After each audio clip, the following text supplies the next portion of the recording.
Now, there are three kinds of video that you need to have when you are going to be running your business and marketing your business.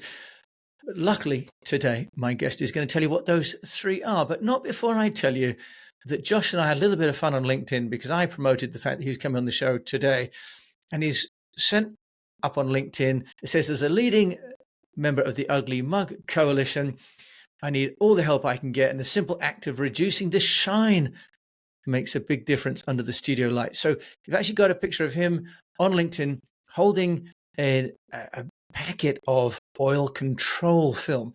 This is how much attention this man pays to production when he's making films for people. Josh Shade joining us from Bealton in Virginia. Welcome to the show. Thank you. It is an absolute honor to be here. Well, Josh, look, I'm not joking apart. You did put it up that you're coming on the show, and I thought it's fantastic because it shows that you care enough about coming on the show.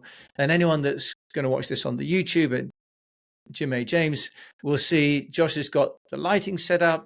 He's got a microphone with his company Left Pie. On the microphone as a label, looks like one of these TV anchors. So Yes. Josh runs a company that is in video production, which is why I'm excited to have him here because it's such a hot topic. Now, Josh, we're going to talk a bit about why content isn't just content, right? And why most of us could be making some content that's actually damaging our reputation, and what the solution to that could be. So Josh, tell us a little bit about you first, and then we're going to dive into the three kinds of video that people need, but also the mistakes that we're making that may be undermining all the good that we think we're doing. Sure. Look, I am someone who was a very insecure individual and who lived my life behind the scenes. And my whole goal my entire life was to shine a spotlight on other people, mainly because I didn't want the spotlight to be shown on me. And I stumbled into this world of marketing and video, and it has been an absolute blast to the point where I've conquered some of those insecurities, and I'm even appearing on prestigious podcasts now. But it's one of the things that I feel is the coolest part about living in the time that we're living is that we have tools at our hand. We have people willing to give us knowledge, and we can create the exact image of ourselves to share with the world.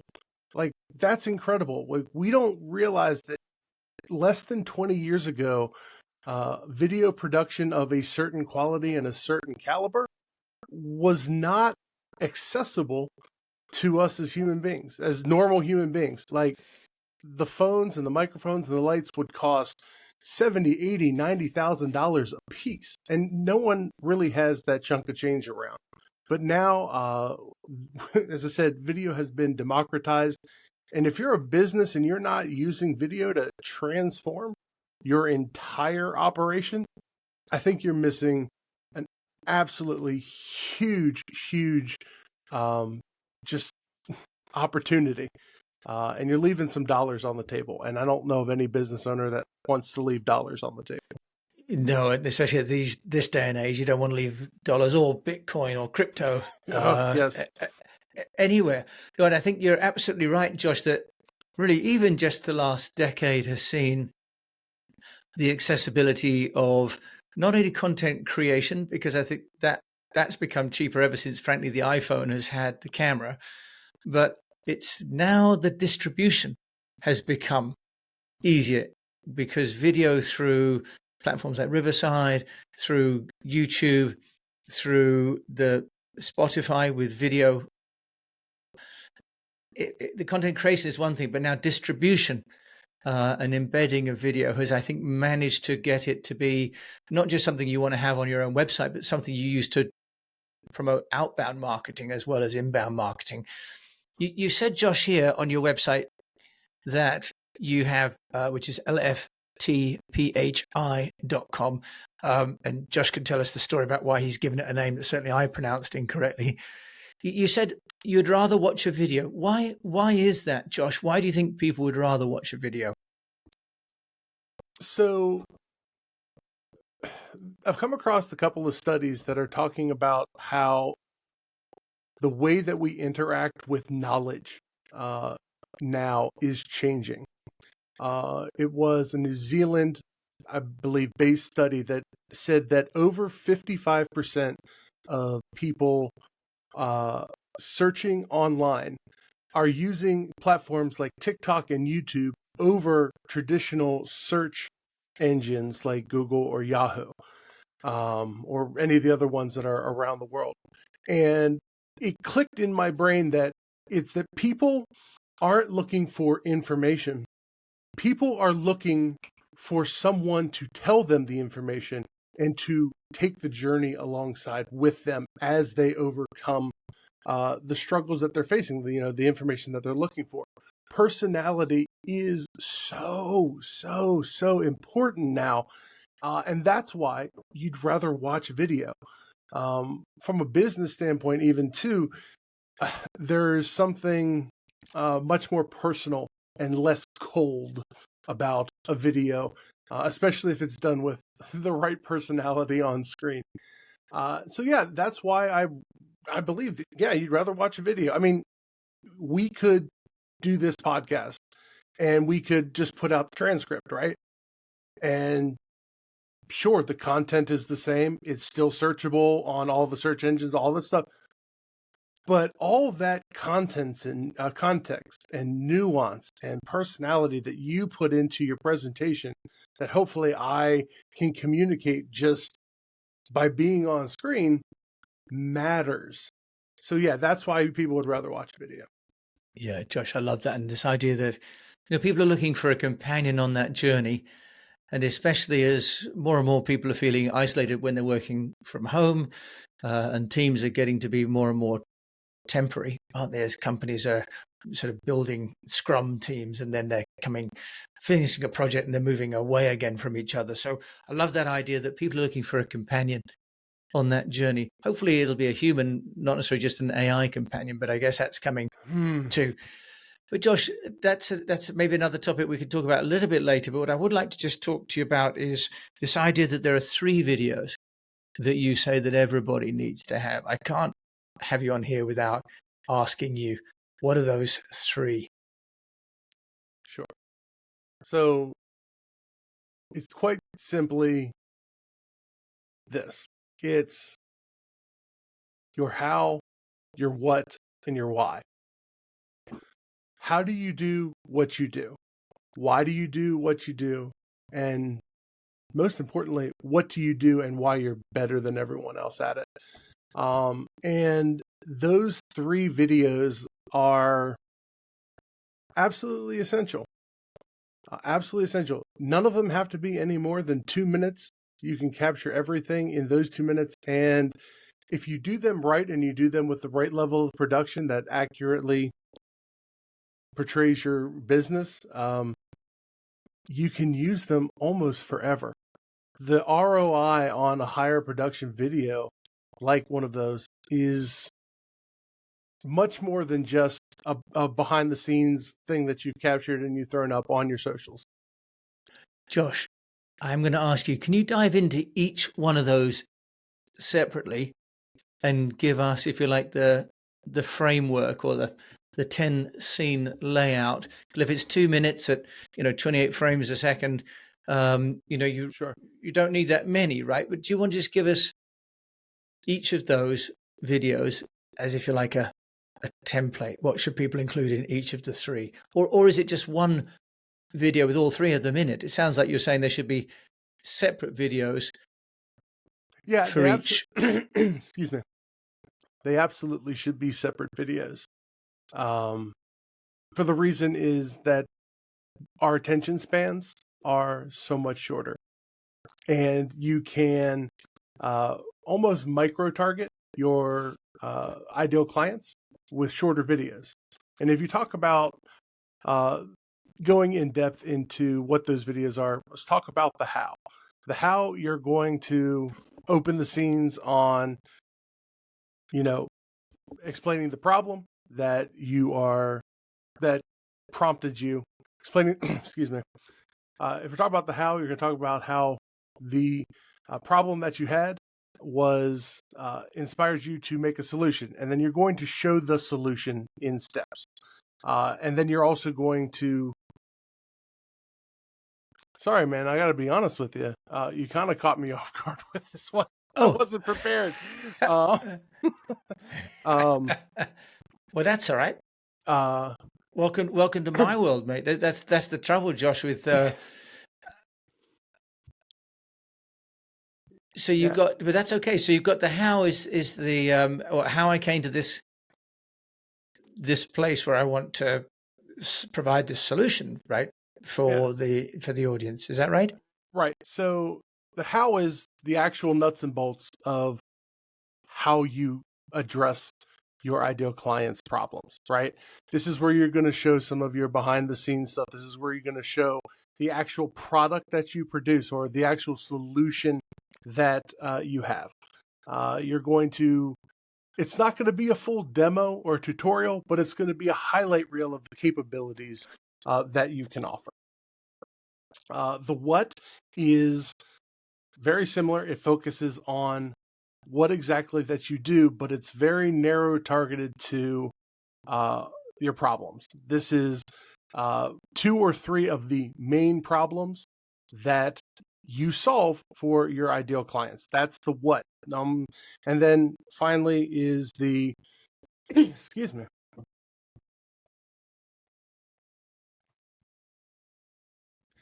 Sorry about that.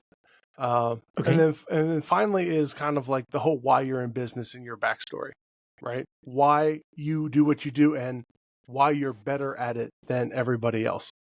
Those are kind of the basic outlines. And you ask kind of like for a template, a script of whatever it should be on it. That's going to change so much. It's going to change based on the personality of your company. It's going to change based on the types of offerings. It's going to change really based on the audience that you're going for. If I'm in financial services, I'm going to make a completely different video than I'm going to if I'm making energy drinks. So there's really no one type of template that everything should have. It's all really going to be based on the client. Okay. And then I'm going to ask you then, Josh, you talked about content and production. And are they not one and the same thing? Because many people can now create content. But from what I hear from you, you're saying, well, there are production values to be involved. So just take us through what's the difference, because most of us are filming and, as you say, spending a lot of time doing it, but without much expertise or training or direction. So what's the difference? Sure. Look, content has become a catch-all for anything that is thrown on the internet, on a social media feed. I think content should have a little bit better of a place in the marketing mix for sure. But content is something that I feel the bar is very low for entry. And if you are not creating content at the bare minimum, you're missing huge opportunities to connect with your audience. Where production comes in, it's a higher level of detail, thought, planning, and execution that is meant to deliver a completely different type of message. Where content to me is about attracting eyeballs, production is about getting to a very particular outcome. Production from turning a person from converting from a client or from a prospect to a client, from a trainee, if it's an internal production, from a trainee into a full-blown employee, to creating something that to creating a a very specific outcome for what you're looking for. Where content is, hey, look at me, look at me, look at me. Production is, let me move you from point A to point B very specifically. And it takes a lot of high-end work to get that feeling across outside of just the on-screen talent. Very interesting, Josh. So would it be fair to say that really sort of content is to some degree just what we produce, but if it's got production values, there's an intent behind it that is structured throughout the narrative. And what about the kind of elements when you do production to get people from, you say, from a trainee to a full employee? What elements would you at Left 5 be putting into that video to make sure that it accomplishes the intent and creates impact? So classically, it's going to be camera, lighting, sound, motion graphics based off of a well-defined script and then shot under very controlled circumstances or situations, right? A production is usually controlled.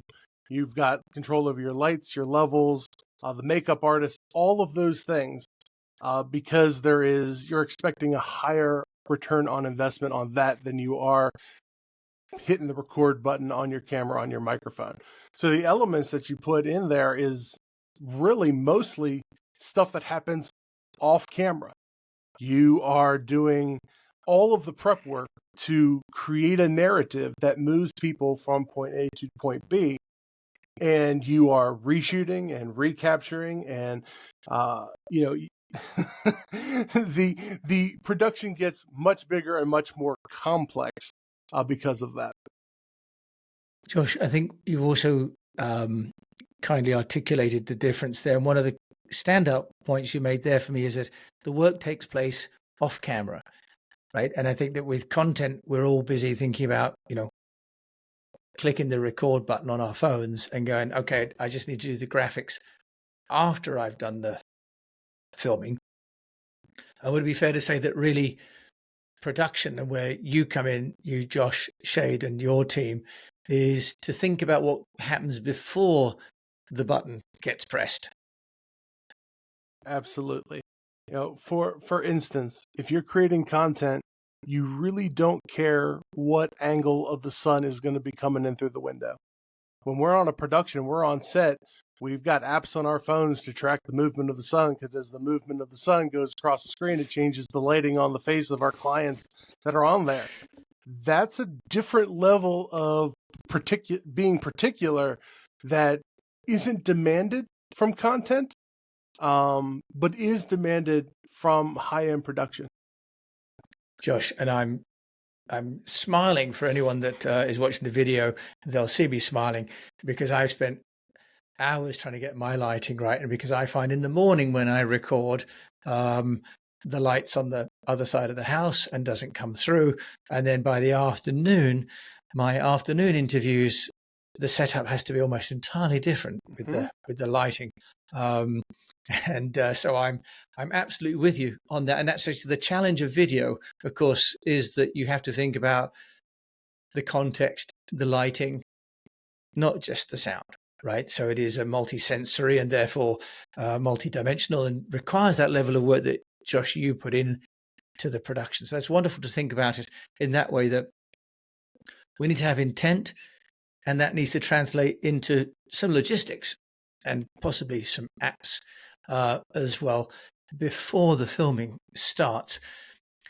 Josh, what can you recommend for those of us that maybe don't have a large budget, and most of us are creating content at speed and at home or in the office?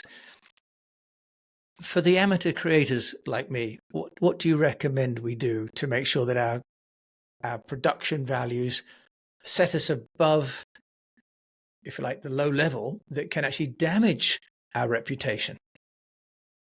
Yeah, it's really interesting you use the term damage your reputation on lower levels. There's something about high-end production or even next level production from whatever the level that you are now going to the next level that shows that you care enough about your audience to put the work in, and two, that you have this different level of trust that you gain because you've put that work in. So yeah, I like how you put the sometimes lower level content can damage us. To your point, if let me just say I was talking to you and you were one of my clients, the first thing that I would tell you to do with your trouble with the lighting that you have is buy blackout curtains and keep your room completely blacked out and dark as much as possible, because the sun you cannot control. You can't, but you can control where you put a light. You can control your background. You control all of those things. So the first step any amateur person wanting to take that next step in production is learning what you can control and how to keep control of the variables. How do you reduce echoing in your room if you're talking about audio, reducing outside light and outside distractions by blocking off areas, and then look, you can invest 60 to 80 US dollars. I know this is an international show, so I want to put in there that it's US dollars, 60 to 80 US dollars in a couple of small lights that will do wonders for you. And it's just a matter of getting online, asking the right people who know what they're doing, questions like reaching out to me, asking me questions. Hey, what should I get here? I'm trying to accomplish this. Because every person is going to approach content production or video production in a different way. And you've got to be able, my job is to be able to be flexible enough to say, for you, it would be this. For you, it would be this. So reach out to someone. Don't think you can just figure it out all on your own. That's probably the number one step, is find a creator that you like, connect with them. How do you do what you do? And then move on from there. And then secondly, be prepared to find ways to control your variables. Okay, that's really good advice, that you need to say control your variables, and that doesn't cost anything actually, although the blackout curtains might cost you a penny or two, or $1 or two, depending on where you are. Well, if you have a blanket laying around and you can tack a blanket up over your windows to cut down on the light, you've already invested in the blanket. Find, just a way to keep it up there and do that. There's a lot of simple ways and a lot of simple hacks to get around and control your variables. Not everything is going to have to cost you a lot of money. And I think, to your point, Josh, you're always amazed when you look at a creator's studio. It can look beautiful from behind, but because you're only seeing that 16:9 letterbox, actually the rest of the room could be carnage, frankly. But it's what you see in front of the camera that matters. Yeah, I would not want to give you a panoramic view of everything that is around me right now. Josh, I wouldn't ask you. There are some people only listening, not watching, so they can just imagine you in a nice big, leafy suburb in Virginia there, Sure. which is obviously where you are, in a nice mansion of some kind, an antebellum mansion. Josh Shade, with the kind of business that you've been building, love to just move on to you as an entrepreneur, if that's okay. Sure. How have you been building the brand? And help me, because I'm sure, said the wrong name. It's Left Pie, right? Left Phi. Left Phi. There you go. I told you I'd be spelling it wrong. It's Phi as in like PHI. So you've got the Greek, I guess that is, isn't it? How have you been getting your business noticed? It's going to sound really simple, and some people might roll their eyes, but it's your network. For me, it's always the network.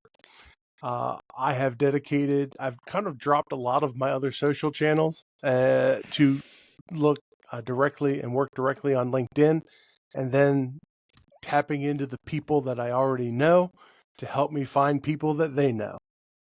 It's the most cost-effective way, and it is I know for me, the most powerful way, like I've been able to work with some of the largest industries and companies on this globe. And it wasn't because I had contacts in them directly. It's because I had friends of friends of friends that got me in the door and then executed on them. So it's the network. I can't, you know, I can't say it's anything. I don't have any magic secret sauce. I don't have anything to, any, secrets that hacks or any of that. It's just who you know and creating more connections with people.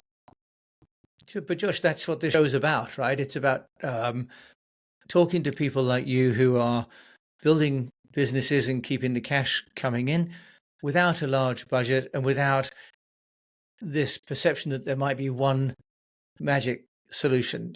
Everybody's got different ways of doing it. They're all equally valid. And one of the points of this show is to give people reassurance that what they're doing is fine. And other people may have different ways, but there isn't a universal solution to getting noticed that is applicable to everybody's business or everybody's stage of business, right? We're all different. It is interesting that you're focusing on LinkedIn. So have you, if you like, moved away from Facebook, Instagram, TikTok, especially with your background in video? I'm interested that you've lent into LinkedIn. Well, I've moved into LinkedIn because that's where the businesses are. I'm a very business focused production house. Videographers, if you do a search for videographers, you've got wedding videographers, you've got birthday and event videographers, you've got all types of different things. I'm super business focused. So LinkedIn is where my crowd is. And I'm happy that LinkedIn is pushing video content as hard as it is. It is, it's kind of like a finally type of moment for us video creators out here, because our audience is on LinkedIn and now they're getting fed our work. So yeah, that's why I'm at LinkedIn. YouTube is something I'm looking at a little bit in the future to get a little bit more long form stuff. I'm a kind of a big believer in the short form push, but I do see long form content being massively important too. But right now I'm riding the LinkedIn wave and I'm investing most of my time in there. And if you're a B2B, I think that's the place you need to be.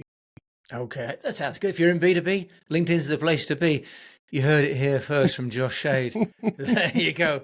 I think that'll be our snippet. Josh, if there's, if you like, a number one tip that you would give my fellow unnoticed entrepreneurs as an entrepreneur yourself, what would it be? Don't be too scared to start creating video. Don't let it overwhelm you. Don't think that you're going to be this amazing thing from day one, but that doesn't matter. Just start. If I may share, videos changed my life. I was fired from a job and I started making some video content on the side, and I was laid off for like 18 months and finally got an interview, and the hiring manager said to me, "Yeah, we saw some of your videos online and we liked your personality and we liked, who you were." This wasn't even related to the job I was getting, but just the fact that I had videos online and they got to know me before they even needed to work with me was a sign that this video thing is important. So to all the entrepreneurs out there, get comfortable on camera. Just start. Just do it. It will pay you dividends down the line. Josh, I love that. Thank you so much. And as someone who is experimenting and trying to grow through video myself, I also really appreciate your encouragement that I may actually get better, which is reassuring. I can only go up. I can only get better from where I'm sitting right now. So that's great. Thank you for the encouragement. Josh Shade, if people want to find out more about you and Left5, where can they do that? Sure. Best place to find me is on LinkedIn. I've kind of already given that away. I'm there multiple hours a day. Love responding to DMs. Love responding to comments. You can check out our website and find out a little bit about the production services that we offer to businesses. LFTPHI.com, LFTPHI.com, and stop by, see us, see what we're doing, see what we're up to, see how we can help you out, transform your business through the power of video. The way you said that, it's almost like you said that before. Josh, thank you for coming on the show. Thank you so much. You've been listening to Josh Shade. And by the way, his surname is spelled Schaidt. It sounds like a sort of a word scramble game, but it's pronounced Shade. So that's how you can find it. But also I'll put his details in the show notes as always. Thank you for joining me, Jim James, your host of the Unnoticed Entrepreneur today. Big takeaway, of course, from Josh. One is that not all content is created equal. Number two, that we need to think about what we do before we hit record in order to create good quality content that doesn't damage our reputation. And the third is that don't let those first two put you off starting, because you do need to create video, because ultimately that's where people are leading to watching rather than just trying to read. People want to see who you are before they do business with you. So video is going to be essential. My name is Jim James. You can listen to this, hopefully, but also you can see us on YouTube. Thank you so much for joining me. And until we meet again, I just encourage you to keep on communicating.